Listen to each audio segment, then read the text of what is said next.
आइए अब सुनते हैं ताजा सुर्खियां, जिन्हें लेकर हमारे साथी न्यूज डेस्क पर तैयार बैठे हैं। Now over to news desk.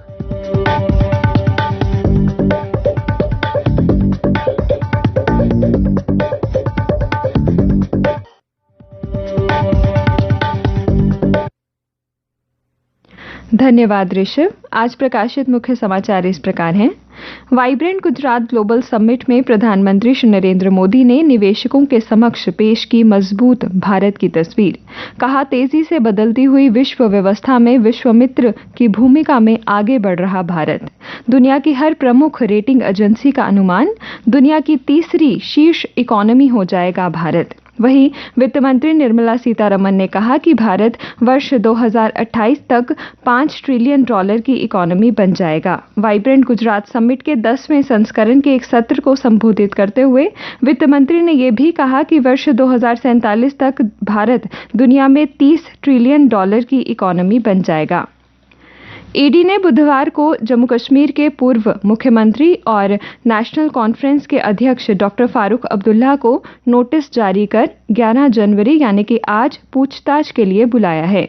Doctor Farooq के खिलाफ ईडी ने prevention of money laundering act के तहत मामला दर्ज कर रखा है। इस मामले में ईडी ने 26 जुलाई 2022 को अदालत में आरोप पत्र भी दायर किया था। इसके अलावा इस मामले में फारूक व अन्य आरोपियों की लगभग 21.5 करोड़ रुपए की संपत्ति को भी अटैच किया गया है।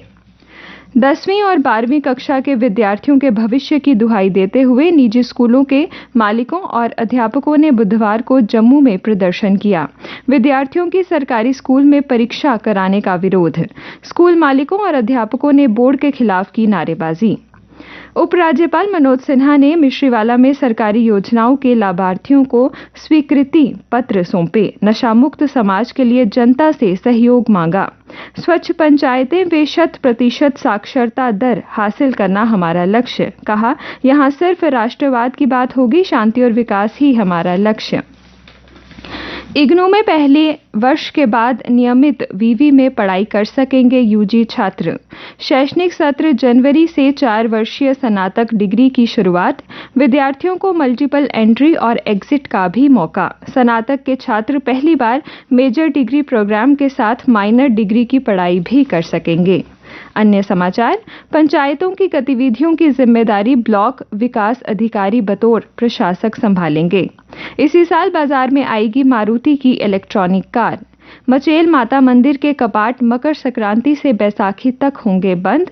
पाडर में पहलवान सिंह के घर में स्थापित की जाएगी मां चंडी की मूर्ति। अनंतनाग मटन के प्राचीन सूर्य मंदिर में पहली बार आयुष विभाग ने कराया सूर्य नमस्कार। अनुच्छेद 370 के फैसले पर सुप्रीम कोर्ट में पुनर्विचार याचिकाएं दायर। प्रकाश पर्व के उपलक्ष्य पर निकाला गया नगर कीर्तन।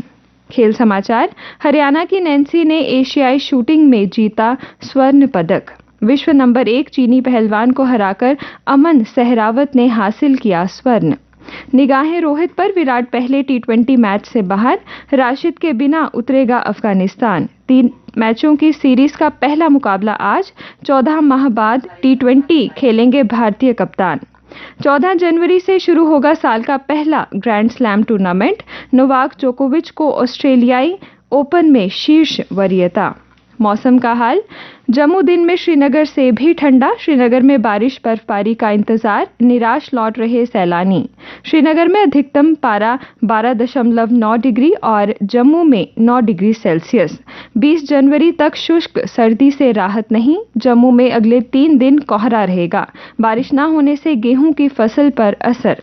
मौसम विज्ञान केंद्र के अनुसार आज दिन भर मौसम शुष्क व ठंडा रहने का अनुमान है।